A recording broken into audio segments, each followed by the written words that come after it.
서울의 유명한 대학병원 분만실. 의사들과 간호사들이 분주하게 오가는 가운데 한 생명이 세상에 나오려 하고 있었다. 김수연 산부인과 전문의는 이날도 평소처럼 출산을 돕고 있었다.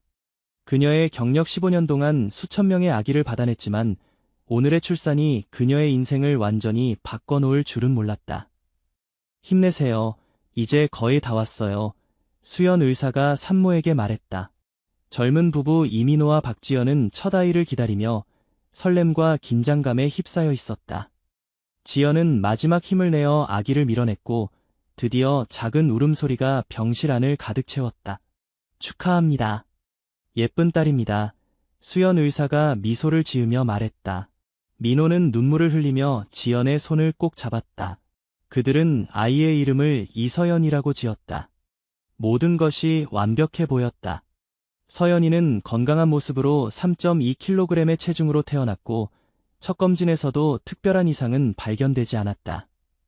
하지만 서연이가 태어난 지 이틀 후 간호사가 아기의 복부가 약간 팽창되어 있는 것을 발견했다. 처음에는 가스나 일시적인 소화 문제로 생각했지만 시간이 지나도 상태가 나아지지 않자 수연 의사는 추가 검사를 지시했다. 서연이 복부에 초음파 검사를 해봐야 할 것 같아요. 수연 의사가 신생학과 의사 김태연에게 말했다. 태연 의사는 작은 서연이의 배를 조심스럽게 만져보았다. 그의 표정이 순간 굳어졌다. 뭔가 이상해요. 단순한 가스 문제가 아닌 것 같습니다. 초음파 검사가 즉시 이루어졌고 화면에 나타난 영상은 의료진 모두를 충격에 빠뜨렸다. 서연이의 작은 배 안에 2개의 이상한 구조물이 있었다. 처음에는 종양이나 낭종으로 의심되었지만 더 자세히 들여다보니 그것은 분명 인간의 형태를 갖추고 있었다. 이건 태중태, 피터스인 피토,일 가능성이 있습니다. 태연 의사가 믿기지 않는 목소리로 말했다. 수연 의사는 화면을 응시하며 말을 잇지 못했다. 그녀의 긴 경력 동안 이런 경우는 처음이었다. 의학적으로는 알려진 현상이지만 실제로 마주치기에는 너무나 희귀한 사례였다. 태중태라고요? 정말 확실한가요? 수연 의사가 떨리는 목소리로 물었다. 확실하지는 않지만 모든 징후가 그렇게 보입니다. MRI 검사가 필요할 것 같아요. MRI 검사 결과는 그들의 예상을 확인해 주었다. 서연이의 작은 배 안에는 2개의 미발달된 태아, 즉 남자아이와 여자아이의 형태가 있었다. 이들은 서연이의 쌍둥이 형제자매였지만 태아 발달 과정에서 서연이의 몸 안으로 흡수된 것이었다. 민호와 지연에게 이 소식을 전하는 것은 의료진에게 가장 어려운 일이었다. 그들은 상담실에서 두 부모를 만났다. 두 분께 어려운 말씀을 드려야 할 것 같습니다. 수연 의사가 조심스럽게 입을 열었다. 민호와 지연의 얼굴에서 혈색이 사라졌다. 그들은 최악의 상황을 예상하며 서로의 손을 꼭 잡았다. 서연이의 복부에서 이상 소견이 발견되었습니다. 저희가 확인한 바로는 서연이의 몸 안에 2개의 미발달된 태아가 있는 것으로 보입니다. 무슨 말씀이세요? 지연이 떨리는 목소리로 물었다. 의학적으로 태중태라고 불리는 현상입니다. 극히 드문 사례로 쌍둥이나 새쌍둥이 중 하나가 다른 태아의 몸 안으로 흡수되는 경우를 말합니다. 서연이는 원래 새쌍둥이였을 가능성이 높습니다. 민호는 충격에 말을 잇지 못했다. 지연은 눈물을 흘리며 물었다. 그럼 서연이는 위험한 건가요? 어떻게 해야 하나요? 수술이 필요합니다. 미발달된 태아들은 서연이의 장기를 압박할 수 있고 시간이 지날수록 더 심각한 문제를 일으킬 수 있습니다. 하지만 수술 자체도 리스크가 있기 때문에 신중하게 결정해야 합니다. 부부는 그날 밤 병원 근처 모텔에서 밤을 지새웠다. 그들은 서로를 껴안고 울었다. 태어난 지 며칠 되지 않은 그들의 첫 아이가 이런 운명을 마주하게 될 줄은 상상도 하지 못했다. 어떻게 해야 할까요? 지연이 흐느끼며 물었다. 의사 선생님들을 믿어보자. 서연이는 강한 아이야. 분명 이겨낼 거야. 민호가 아내를 안심시키려 했지만 그의 목소리에도 불안감이 묻어났다. 다음 날 아침 그들은 수술에 동의하기로 결정했다. 서연이의 상태는 시간이 지날수록 악화될 수 있었고 지금이 수술하기에 가장 적절한 시기라는 의료진의 판단이었다. 서울대학교병원의 소아외과 최고 권위자인 이준호 교수가 서연이의 수술을 맡게 되었다. 그는 20년 경력의 베테랑이었지만 이런 사례는 그에게도 처음이었다. 수술은 약 3시간 정도 소요될 예정입니다. 최대한 안전하게 진행하겠습니다. 준호 교수가 부부에게 설명했다. 수술실로 향하는 작은 서연이를 보며 민호와 지연은 서로를 꼭 안았다. 그들의 마음속에는 오직 아이의 안전만이 가득했다. 수술은 예상보다 길어졌다. 4시간, 5시간, 대기실에서 민호와 지연은 초조하게 시간을 보내고 있었다. 드디어 6시간 후 준호 교수가 수술실에서 나왔다. 수술은 성공적이었습니다. 그의 얼굴에는 피로와 안도감이 함께 묻어났다. 부부는 안도의 한숨을 내쉬었다. 하지만 우리가 발견한 것은 정말 놀라운 일이었습니다. 서연이의 배 안에서 발견된 두 태아는 각각 8주에서 10주 정도 발달한 상태였고 뼈대, 척추, 내장기관, 팔다리까지 갖추고 있었습니다. 의학적으로 매우 희귀한 사례입니다. 준호 교수는 수술 중 촬영한 사진을 조심스럽게 보여주었다. 거기에는 분명히 인간의 형태를 갖춘 2개의 작은 존재가 있었다. 이것이 정말 우리 아이의 쌍둥이인가요? 지연이 떨리는 목소리로 물었다. 네, 유전자 검사를 해봐야 완전히 확인할 수 있겠지만 서연이와 동일한 DNA를 가진 쌍둥이일 가능성이 높습니다. 이런 현상은 전 세계적으로도 50만 건이 출산 중 1건 정도로 매우 희귀합니다. 민호와 지연은 복잡한 감정에 휩싸였다. 한편으로는 서연이의 수술이 성공적으로 끝나 안도했지만 다른 한편으로는 태어나지 못한 두 아이에 대한 슬픔이 밀려왔다. 두 아이는 어떻게 되나요? 민호가 조용히 물었다. 병리학적 연구를 위해 보관할 수 있지만 원하신다면 장례를 치를 수도 있습니다. 부부는 서로를 바라보았다. 그들은 오래 생각할 필요도 없이 같은 마음이었다. 장례를 치르고 싶습니다. 그 아이들도 우리 가족이니까요. 서연이가 회복실에서 깨어났을 때 그녀의 옆에는 부모가 지키고 있었다. 작은 서연이는 수술의 고통 속에서도 용감하게 회복해가고 있었다. 이 사건은 곧 의학계에 큰 파장을 일으켰다. 서연이의 사례는 국내 의학 저널에 발표되었고 국제의학 컨퍼런스에서도 논의되었다. 태중태 현상은 이미 알려진 현상이었지만 서연이처럼 2개의 태아가 발견된 경우는 세계적으로도 극히 드물었다. 병원에서는 서연이의 개인정보를 철저히 보호하려 했지만 어떻게든 소문은 새어나갔고 곧 언론의 관심이 집중되었다. 태어나자마자 쌍둥이를 품은 아기 등의 선정적인 헤드라인이 신문과 뉴스를 장식했다. 민호와 지연은 갑작스러운 관심에 당황했다. 그들은 단지 자신들의 아이가 건강하게 자라길 바랐을 뿐이었다. 하지만 이제 그들은 원치 않는 유명인이 되어버린 것 같았다. 저희는 그저 평범한 가정을 꾸리고 싶습니다. 제발 그냥 내버려두세요. 민호가 집 앞에 모인 기자들에게 말했다. 하지만 언론의 관심은 쉽게 사그라들지 않았다. 서연이의 사례는 의학적으로 너무나 흥미로웠고 대중들의 호기심을 자극했다. 서연이가 퇴원한 지 일주일 후 민호와 지연은 중요한 결정을 내렸다. 그들은 서울을 떠나 지연의 고향인 강원도의 작은 마을로 이사하기로 했다. 언론의 관심에서 벗어나 서연이가 평범한 아이로 자랄 수 있는 환경을 만들어주고 싶었다. 강원도의 작은 마을은 그들에게 새로운 시작을 제공했다. 푸른 산과 맑은 공기 속에서 서연이는 건강하게 자라기 시작했다. 수술 후 약간의 합병증이 있었지만 정기적인 검진을 통해 그녀의 건강 상태는 점차 안정되어 갔다. 민호는 서울의 대기업을 떠나 재택근무가 가능한 일을 찾았고 지연은 마을의 작은 도서관에서 일하기 시작했다. 그들의 삶은 조용하고 평화로웠다.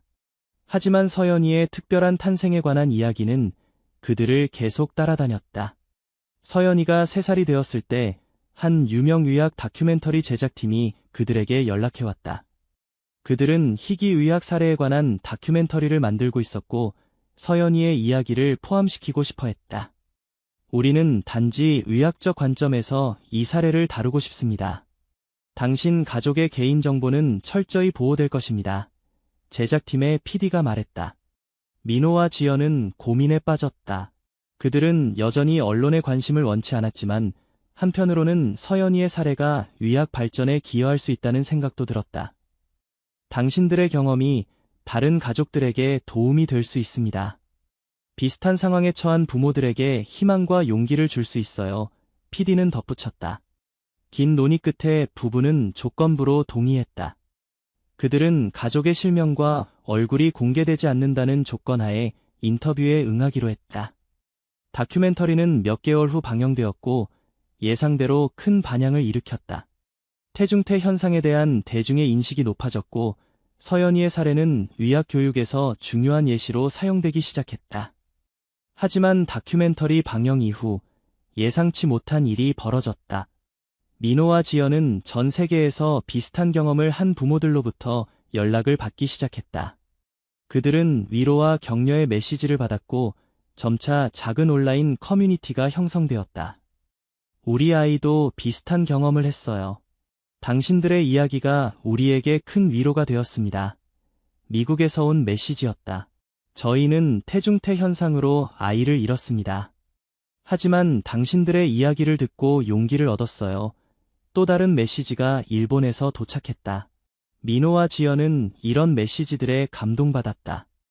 그들은 자신들의 경험이 다른 사람들에게 도움이 될 수 있다는 사실에 새로운 의미를 발견했다. 시간이 흘러 서연이는 초등학교에 입학했다. 그녀는 건강하고 활발한 소녀로 성장했으며 특별한 의학적 문제는 더 이상 나타나지 않았다. 그녀는 자신의 배에 있는 수술 흉터에 대해 물어보기 시작했다. 엄마, 이 흉터는 어떻게 생긴 거예요? 서연이가 어느 날 물었다. 지연은 잠시 말을 잊었다. 그녀는 언젠가 서연이에게 진실을 말해야 한다는 것을 알고 있었지만 아직 너무 어리다고 생각했다. 서연아, 내가 아주 어렸을 때 아팠어. 그래서 의사 선생님이 수술을 해주신 거야. 지연이 조심스럽게 대답했다. 아팠어요? 무슨 병이었어요?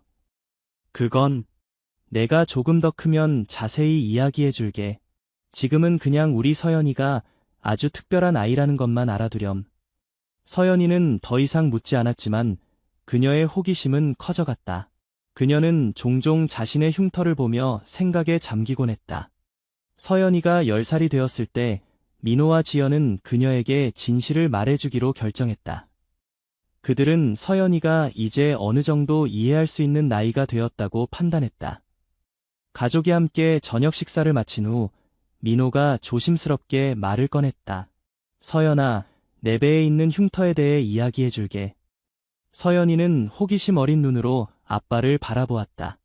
내가 태어났을 때 의사 선생님들이 내 배 안에서 특별한 것을 발견했단다. 그것은 내 쌍둥이였어. 쌍둥이여. 서연이의 눈이 커졌다. 그래, 원래 너는 새쌍둥이였어. 하지만 내 형제자매들은 완전히 자라지 못하고 내 몸 안에 머물게 되었단다. 의학적으로는 태중태라고 불리는 아주 특별한 현상이야. 서연이는 잠시 생각에 잠겼다. 그녀의 어린 마음으로는 완전히 이해하기 어려운 개념이었지만 그녀는 무언가 특별한 일이 있었다는 것을 느낄 수 있었다. 그럼 제 안에 동생들이 있었던 거예요. 그렇단다. 하지만 그들은 살아있지 않았어. 그래서 의사 선생님들이 수술을 해서 그들을 꺼내야 했던 거야. 그게 내 배에 있는 흉터란다. 그 동생들은 어디 있어요? 서연이가 물었다. 민호와 지연은 서로를 바라보았다. 그들은 이 질문을 예상하고 있었다. 우리는 그들을 위해 작은 장례식을 열었어. 강원도로 이사 오기 전에 서울의 한 공원에 그들을 위한 작은 나무를 심었단다. 서연이의 눈에 눈물이 고였다. 그녀는 자신이 알지 못했던 형제자매들에 대해 생각하며 슬퍼했다. 언젠가 서울에 가면 그 나무를 보여줄게. 지연이 서연이를 안아주며 말했다. 그날 밤 서연이는 자신의 침대에 누워 생각에 잠겼다. 그녀는 자신이 특별하다는 것을 알게 되었다. 그녀의 몸에는 다른 아이들과는 다른 이야기가 새겨져 있었다. 다음 날, 서연이는 학교에서 돌아와 엄마에게 물었다. 엄마, 제가 왜 살았고 동생들은 살지 못했어요? 지연은 그 질문에 준비가 되어 있지 않았다. 그녀는 잠시 말을 잊었다가 조심스럽게 대답했다. 그건 아무도 정확히 알 수 없는 거야, 서연아. 하지만 엄마 아빠는 내가 살아있어서 정말 감사해. 너는 우리에게 가장 소중한 선물이란다. 서연이는 고개를 끄덕였다.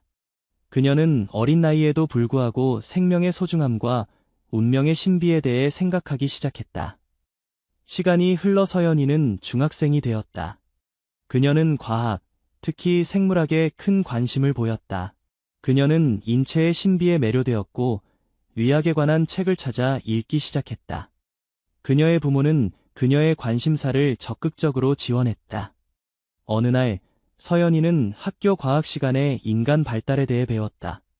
수업이 끝난 후 그녀는 용기를 내어 선생님에게 다가갔다. 선생님, 태중태에 대해 들어보셨나요? 선생님은 놀란 표정으로 서연이를 바라보았다. 그래, 들어본 적 있어. 매우 희귀한 현상이지. 어떻게 그것에 대해 알게 되었니? 서연이는 잠시 망설였다. 그녀는 자신의 이야기를 공개적으로 나누는 것에 대해 확신이 없었다. 그냥 책에서 읽었어요. 정말 흥미로운 것 같아서요. 선생님은 고개를 끄덕였지만 서연이의 눈에서 무언가 특별한 것을 발견한 것 같았다. 정말 희귀한 현상이야. 의학적으로도 아직 많은 부분이 미스터리로 남아있지. 그날 저녁, 서연이는 부모님과 이야기를 나눴다. 저는 의사가 되고 싶어요. 제 경험을 통해 다른 사람들을 돕고 싶어요.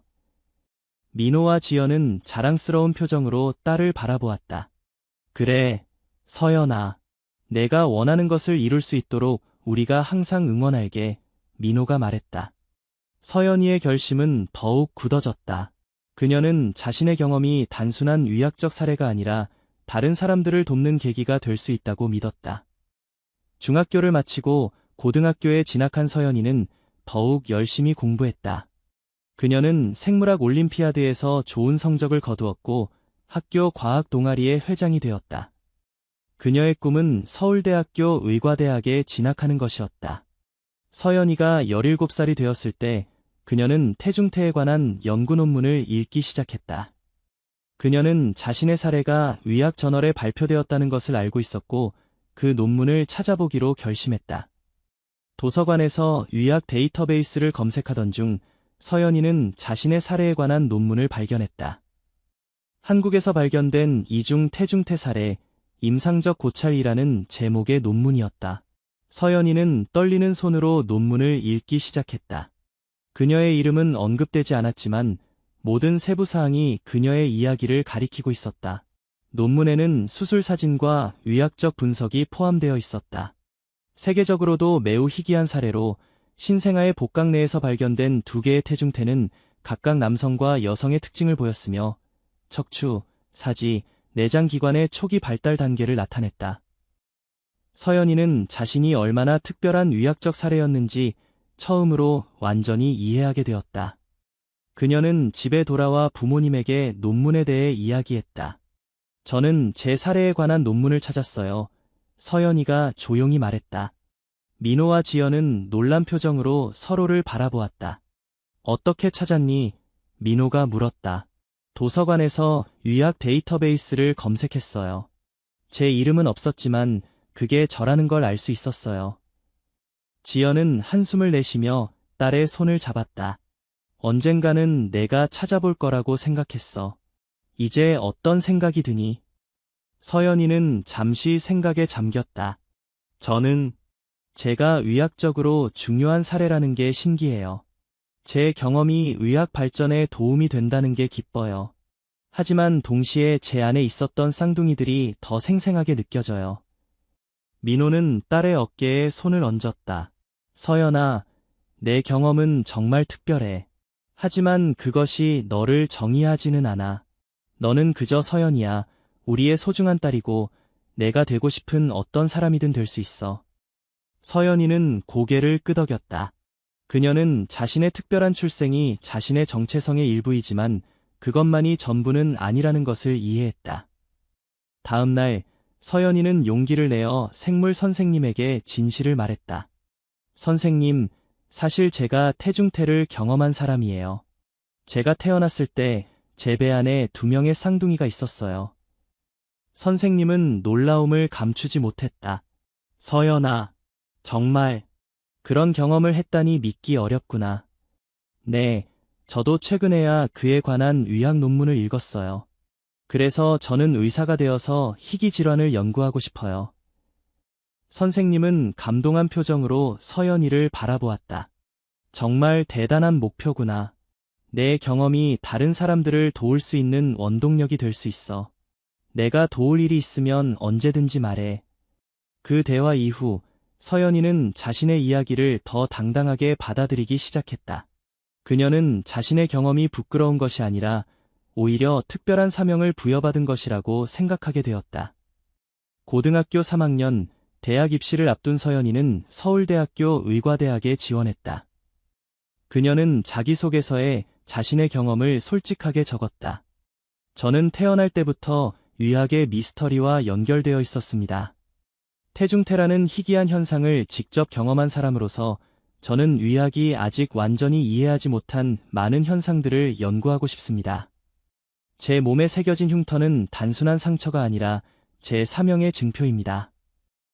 서연이의 진솔한 이야기와 뛰어난 학업 성적은 입학 심사위원들의 마음을 움직였다. 그녀는 서울대학교 의과대학에 합격했다. 대학 입학을 앞두고 서연이는 부모님과 함께 서울로 돌아가기로 했다. 10년 만에 귀환이었다. 그들이 처음으로 방문한 곳은 서연이의 쌍둥이들을 위해 심었던 나무가 있는 공원이었다. 작은 은행나무는 이제 꽤 자라 있었다. 나무 밑에는 작은 표지판이 있었다. 희망과 사랑을 담아 하늘에서 지켜보는 두 천사에게.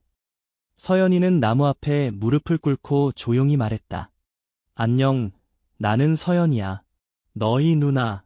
너희 덕분에 내가 의사의 꿈을 갖게 되었어. 내가 너희 목까지 열심히 살게. 민호와 지연은 딸의 뒤에서 조용히 지켜보며 눈물을 흘렸다.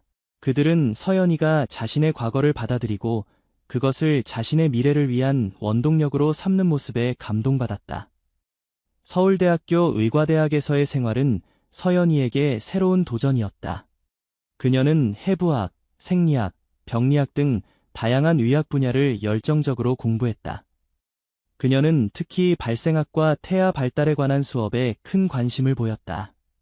2학년이 되었을 때 서연이는 발생학 교수인 김태준 교수에게 자신의 경험을 털어놓았다. 교수님, 제가 태중태 사례라는 걸 알고 계셨나요?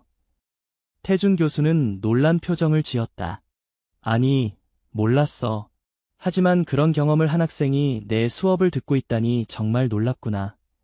저는 제 경험을 바탕으로 태중태와 같은 희귀 발달 이상에 대해 연구하고 싶어요. 태준 교수는 서연이의 열정에 감동받았다. 그렇다면 내 연구실에서 함께 일해보는 건 어떨까? 우리는 현재 쌍둥이 형성과 발달 이상에 관한 연구를 진행 중이야. 서연이는 기쁨에 가득 찬 표정으로 고개를 끄덕였다. 정말 감사합니다, 교수님. 그렇게 서연이는 태준 교수의 연구실에서 학부 연구생으로 활동하기 시작했다. 그녀는 태중태와 관련된 문헌을 검토하고 연구실에서 진행하는 실험에 참여했다. 그녀의 개인적인 경험은 연구에 독특한 관점을 제공했다. 어느 날 태준 교수가 서연이에게 말했다. 서연아, 곧 국제희귀 발달 이상 학회가 서울에서 열릴 예정이야. 내가 직접 경험한 사례를 발표해보는 것이 어떨까? 서연이는 놀라움과 긴장감을 동시에 느꼈다. 제가요? 하지만 저는 아직 학부생인데. 그래, 하지만 내 경험은 매우 가치 있어. 의학적 관점과 환자의 관점을 동시에 제공할 수 있는 사람은 너밖에 없어. 서연이는 고민 끝에 학회 발표를 수락했다.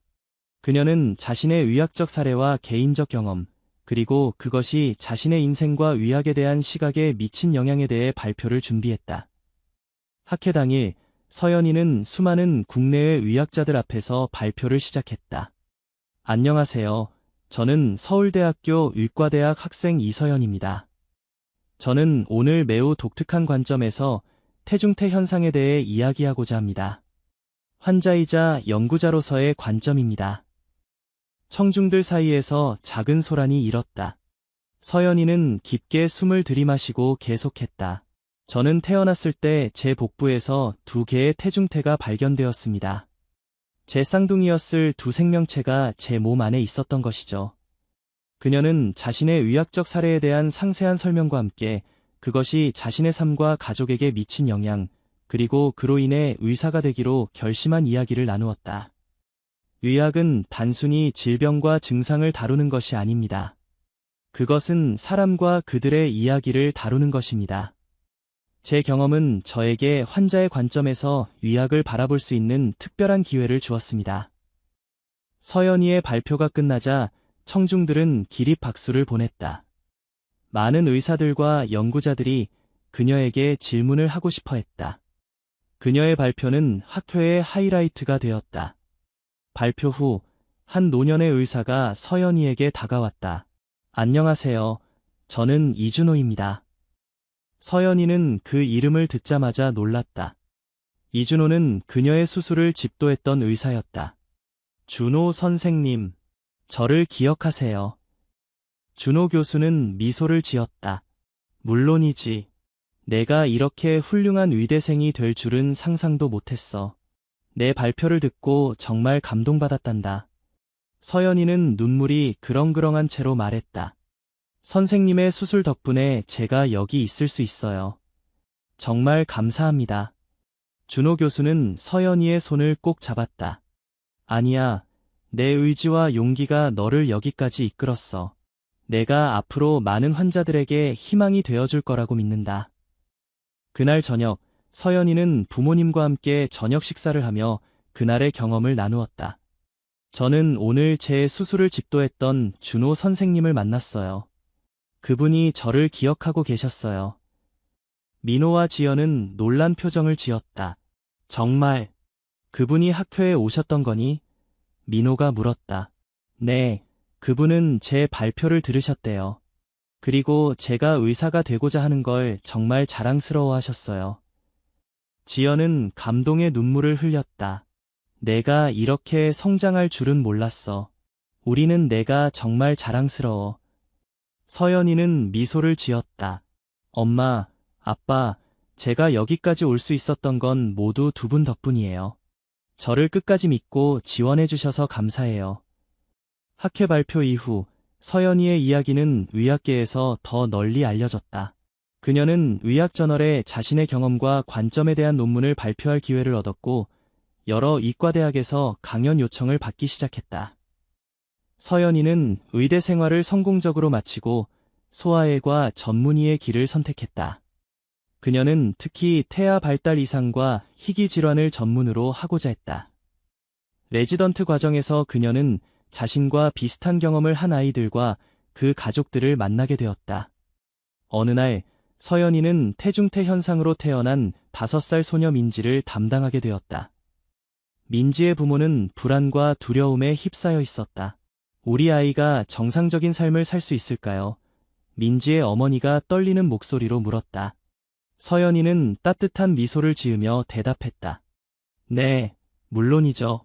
저도 민지와 같은 경험을 했습니다. 보시다시피 저는 이제 의사가 되어 다른 사람들을 돕고 있어요. 민지의 부모는 놀란 표정으로 서연이를 바라보았다. 정말요? 선생님도? 네, 저도 태어났을 때 태중태가 있었어요. 수술 후 잘 회복했고 이렇게 건강하게 자랐습니다. 민지도 분명 잘 회복할 거예요. 그 말을 들은 민지의 부모는 안도의 한숨을 내쉬었다. 그들에게 서연이의 존재 자체가 큰 희망이었다. 시간이 흘러 서연이는 서울대학교병원의 소아외과 전문의가 되었다. 그녀는 자신의 경험을 바탕으로 태중태와 같은 희귀 발달 이상을 연구하는 특별 클리닉을 설립했다. 그녀의 클리닉은 단순히 의학적 치료뿐만 아니라 환자와 가족들을 위한 심리적 지원도 제공했다. 서연이가 35살이 되었을 때 그녀는 국제적으로 인정받는 전문가가 되었다. 그녀는 전 세계에서 온 환자들을 치료했고 그들에게 자신의 경험을 통한 희망을 전했다. 어느 날 서연이는 자신의 사무실에서 특별한 손님을 맞이했다. 그는 미국에서 온 의학 저널리스트였다. 이서연 박사님, 당신의 이야기는 정말 놀랍습니다. 환자에서 세계적인 전문가가 되기까지 당신의 여정을 담은 책을 쓰고 싶습니다. 서연이는 잠시 생각에 잠겼다. 그녀는 항상 자신의 이야기가 다른 사람들에게 희망이 될 수 있기를 바랐다. 제 이야기가 정말 도움이 될까요? 물론입니다. 당신의 이야기는 희귀 질환을 가진 사람들뿐만 아니라 어려움을 극복하는 모든 이들에게 영감을 줄 것입니다. 서연이는 고개를 끄덕였다. 좋아요. 하지만 한 가지 조건이 있습니다. 이 책의 수익금 일부는 태중태와 같은 희귀 발달 이상을 연구하는 재단에 기부되어야 합니다. 저널리스트는 기쁘게 동의했다. 서연이의 이야기를 담은 책 태어날 때부터 특별한 태중태에서 세계적 의사로는 출간 즉시 베스트셀러가 되었다. 그녀의 용기와 결단력, 그리고 자신의 특별한 출생을 긍정적인 원동력으로 삼은 이야기는 많은 사람들에게 감동을 주었다. 책이 출간된 후 서연이는 더 많은 공개 강연 요청을 받았다. 그녀는 의학 컨퍼런스뿐만 아니라 대중 강연에서도 자신의 이야기를 나누었다. 우리 모두는 각자의 방식으로 특별합니다. 제 특별함은 제 배에 있는 흉터와 함께 시작되었지만 그것은 단지 시작일 뿐이었습니다. 진정한 특별함은 우리가 가진 것을 어떻게 활용하느냐에 달려 있습니다. 서연이의 메시지는 단순히 의학적 희귀 사례를 넘어 인생의 도전을 극복하는 모든 이들에게 희망을 주었다. 서연이가 40살이 되었을 때 그녀는 자신의 연구소를 설립했다. 이서연 발달 이상 연구소는 태중태를 비롯한 다양한 태아 발달 이상을 연구하고 환자들을 지원하는 중심지가 되었다. 그녀의 연구소에서는 세계 각국에서 온 의사들과 연구자들이 함께 일했다. 서연이는 자신의 경험과 전문 지식을 바탕으로 그들을 이끌었다. 어느 날 서연이는 20년 전 자신이 만났던 민지로부터 연락을 받았다. 민지는 이제 25살의 젊은 여성이 되어 있었다. 서연 선생님, 저는 선생님 덕분에 의대에 진학했어요. 저도 선생님처럼 소아과 의사가 되어 아이들을 돕고 싶어요. 서연이는 감동의 눈물을 흘렸다. 그녀의 이야기가 또 다른 이의 삶에 영향을 미치는 것을 보는 것은 가장 큰 보람이었다. 민지야, 내가 정말 자랑스러워. 우리 함께 더 많은 아이들에게 희망을 전하자. 서연이의 부모님은 그녀의 성공을 자랑스럽게 지켜보았다. 이제 노년이 된 민호와 지연은 딸이 세계적인 의사가 된 것을 보며 행복해했다. 서연아, 내가 태어났을 때 우리는 너무 두려웠단다. 하지만 이제 보니 그때의 어려움이 너에게 특별한 사명을 주었구나. 지연이 말했다. 서연이는 부모님을 꼭 안아들였다. 엄마, 아빠, 두 분이 저를 끝까지 지원해 주셨기 때문에 제가 여기까지 올 수 있었어요. 제 인생의 가장 큰 축복은 두 분이에요. 서연이의 이야기는 계속되었다. 그녀는 자신의 독특한 출생과 그로 인한 도전을 통해 더 강한 사람이 되었고 그 경험을 바탕으로 다른 이들에게 희망과 치유를 전하는 사명을 다했다. 태중태라는 의학적 희귀 현상은 서연이의 삶의 시작점이었지만 그녀의 용기와 결단력, 그리고 다른 이들을 돕고자 하는 열정이 그녀의 진정한 정체성을 만들어갔다. 그리고 그녀의 이야기는 많은 이들에게 영감을 주며 어떠한 어려움도 극복할 수 있다는 희망의 메시지를 전하고 있다. 의학계를 뒤흔든 한 아기의 특별한 탄생은 이제 세계를 변화시키는 한 의사의 놀라운 여정으로 이어졌다. 서연이의 이야기는 우리에게 인간의 가능성과 회복력의 경이로움을 보여주는 증거가 되었다. 그리고 그녀의 몸에 새겨진 흉터는 이제 단순한 상처가 아니라 그녀의 특별한 운명의 상징이 되었다.